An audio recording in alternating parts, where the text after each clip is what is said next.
देखिए, ये इस देश की उस गंभीर स्थिति की तरफ इशारा करता है जहां अंतर्राष्ट्रीय खिलाड़ी जो हमारे देश के हैं, अगर उनकी एफआईआर दो बार धरने के बाद और सुप्रीम कोर्ट के हस्तक्षेप के बाद होती है, तो आप कल्पना कर सकते हैं उन लोगों की जिनकी कोई सुनने वाला नहीं है, जो गरीब हैं, जो शोषित पीड़ित लोग हैं, जिन्हें जाति के नाम पर, धर्म के नाम पर मारा जाता है, उनके खिलाफ अत्याचार होता है, जिनको गरीब मानकर, जो गरीब है उनको दबाया जाता है।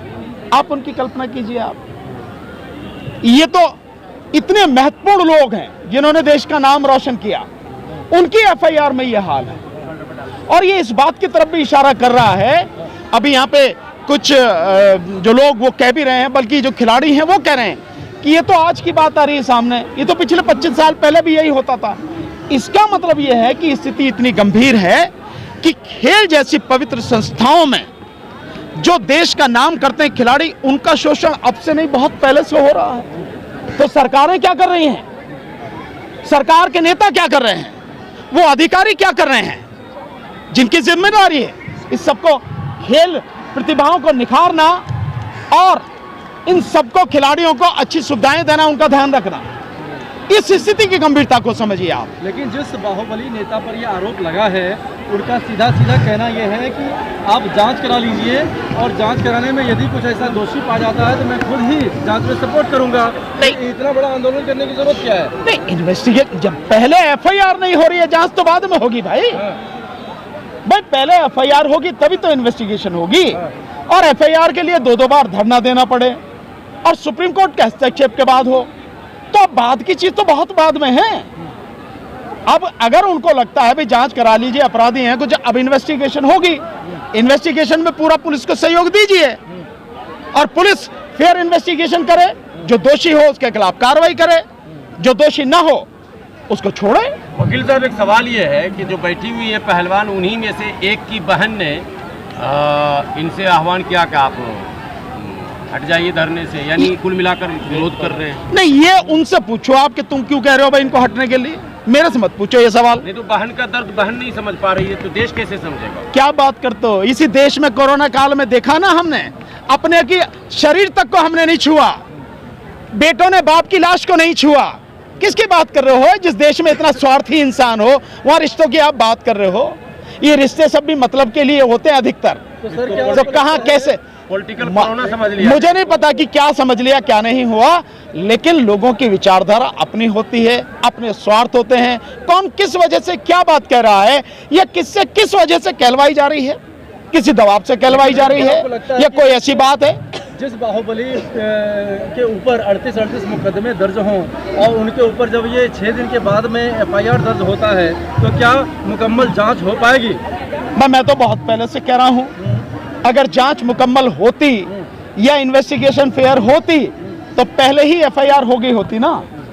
एफआईआर भी सुप्रीम कोर्ट के हस्तक्षेप के बाद है, और सुप्रीम कोर्ट अगर इसकी बाकायदा देखभाल करे, निगरानी करे, हो सकता है इन्वेस्टिगेशन फेयर हो जाए। और हो सकती थी इन्वेस्टिगेशन फेयर मेरे विचार से, अगर जिन पुलिस वालों को पहली ही बार इन्होंने कंप्लेंट दी थी, उन्होंने जो एफआईआर नहीं करी, उनके खिलाफ एफआईआर सुप्रीम कोर्ट कराने के आदेश देती, तब शायद हो जाता कुछ। सर, ब्रिजभूषण सिंह पे 2 अभी एफआईआर दर्ज की गई है, एक तो यौन उत्पीड़न का और एक पास को है। इसमें सजा का क्या प्रावधान है?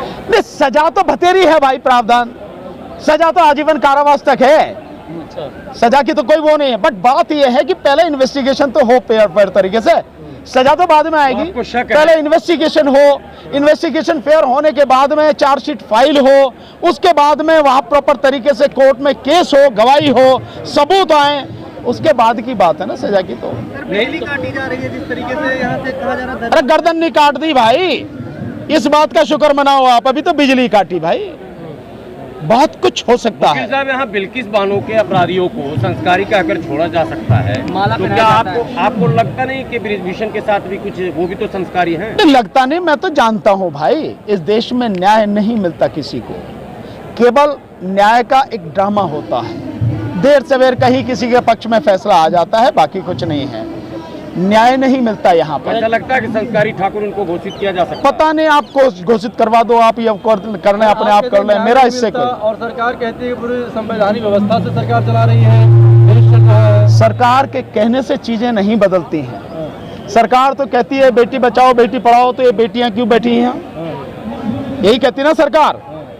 सरकार तो ये कहती है कि इस देश में सब कुछ बढ़िया हो रहा है। क्या बढ़िया हो रहा है? सरकार ने अपने आप ही 2022 में संसद में जानकारी दी कि 22 करोड़ लोगों ने हमसे रोजगार मांगा, हम केवल 7 लाख को दे पाए। यही सरकार कहती है ना। यही सरकार है जो एक तरफ कहती है कि देश विकास कर रहा है, लेकिन इसी देश में से पिछले 9 साल में से 10 लाख अरबपति, खरबपति, करोड़पति देश को छोड़कर विदेशों की नागरिकता ले ली है, विदेशों की। तो ये विकास है, ये सरकार का कहना है। और सरकार कहती है देश में बहुत बढ़िया शिक्षा है, लेकिन आज की तारीख में 8 लाख बच्चे पर ईयर इस देश को छोड़कर विदेशों में जाके शिक्षा ले रहे हैं, ये सरकार कहती है। और सरकार कहती है सब कुछ बढ़िया हो रहा है, बड़ा विकास हो रहा है। 60 साल में इस देश ने 55 लाख करोड़ रुपए कर्जा लिया, और 8 साल में इस देश ने 9 साल में इस देश ने 110 लाख करोड़ रुपए कर्जा और ले लिया। यानी जो 55 लाख करोड़ था कर्जा 2014 में, आज की तारीख में बढ़ के वो 165 लाख करोड़ हो गया। तो सरकार की कथनी और करनी, और फिर मोदी की कथनी और करनी, उसमें तो वैसे भी सर ये कह रहे हैं कि पहलवानों का ये धरना नहीं है, ये वहाँ पे पॉलिटिशियनों की एंट्री हो गई और ये पॉलिटिकल अड्डा बन गया। वो तो पहले भी कहती थी, किसानों के आंदोलन में भी यही कहा, CNRC के आंदोलन में भी यही कहा। वो सरकार की अपनी लाइन है कि किस तरह से विरोध करना है। उसके कहने से आंदोलन, जो जनता का आंदोलन है, पहलवानों का आंदोलन है, इस देश की बेटियों का आंदोलन है, वो राजनीतिक नहीं बन जाएगा उसके कहने से। ब्रजभूषण ये कह रहे हैं कि जब तक आरोप सिद्ध नहीं होता मैं अपने पद से इस्तीफा नहीं दूंगा। ये ब्रजभूषण से पूछो ना, मेरे से क्या पूछ रहे सवाल है? तो उसने कहा है ना, मैं इसकी पूछ रहा हूं। क्या लग रहा है सर पद पे ये आप उसी से पूछो, ये ब्रजभूषण से पूछो ये सवाल। कोर्ट ने हेट स्पीच पर जो बोला है, पार्टी का है ना, सरकार का जो अतीक एनकाउंटर हुआ, हत्या हुई, उस पर कुछ बोला है। इन सब चीजों को लगातार सुप्रीम कोर्ट जिस तरीके से बोलता जा रहा है, इससे क्या लगता है? नहीं, अच्छी बात है। अगर कहीं अपराध हो रहा है, अन्याय हो रहा है और सरकार द्वारा प्रायोजित अपराध हो रहा है, तो सुप्रीम कोर्ट को, हाई कोर्ट को बोलना ही चाहिए। भाई वो संविधान की रक्षक हैं, उन्हें संविधान की रक्षा में आगे आना ही चाहिए, बोलना चाहिए। और ये अच्छी बात है, अच्छा संकेत है। ये सर सरकार द्वारा प्रायोजित, ये क्या बात है? आप इस तरह से कैसे बोल सकते हैं? ये आंख मार के क्यों कह रहे हो? मैं सीधा ही बता देता हूं ना। जब सरकार 16 हथियारबंद, अत्याधुनिक हथियारबंद लोगों की सुरक्षा दे और वो हाई कोर्ट में, सुप्रीम कोर्ट में कहें कि उनकी रक्षा की जिम्मेदारी हमारी है, उनके होते हुए 3 लोग आके 30 राउंड फायर करके 2 लोगों की हत्या कर देते हैं, और वो साथ में जो पुलिस वाले हैं उनका हाथ अपनी पिस्टल तक भी नहीं जाता, क्या समझ में नहीं आता है कि सरकार द्वारा कराया गया कत्ल है ये? 40 साल में माफियाओं का आतंक था, उसका अंत हो गया। बिल्कुल, तो सरकार माफिया बन गई, अब है सरकार माफिया बन गई। तो आप भी यही कहेंगे, तो कल अगर आप माफिया बने तो आपकी खोपड़ी में इसी तरह से गोली उतार देनी चाहिए। यही करें ना आप।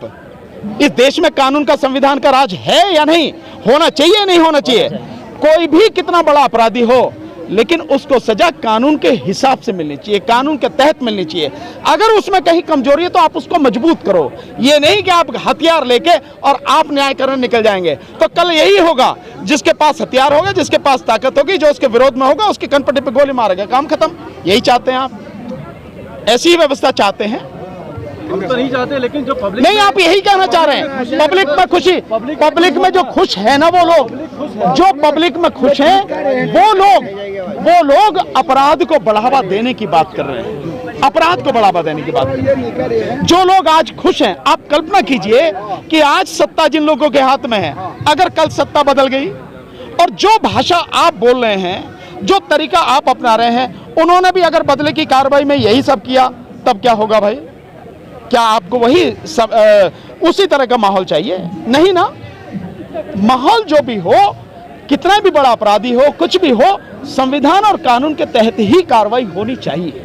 सर लोगों के लिए क्या मैसेज देना चाहेंगे अभी जो? नहीं, लोगों के लिए मेरा सीधा मैसेज है, इस देश के लोगों को जहां कहीं भी अन्याय हो रहा है, उसके खिलाफ आवाज उठानी चाहिए, चुप नहीं बैठना चाहिए। उन्हें ये नहीं सिद्ध करना चाहिए कि वो मुर्दे हैं, उन्हें इस बात का सबूत देना चाहिए कि वो जिंदा हैं, और जिंदा लोग चुप नहीं रहते, आवाज उठाते हैं, लड़ते हैं। संघर्ष करते हैं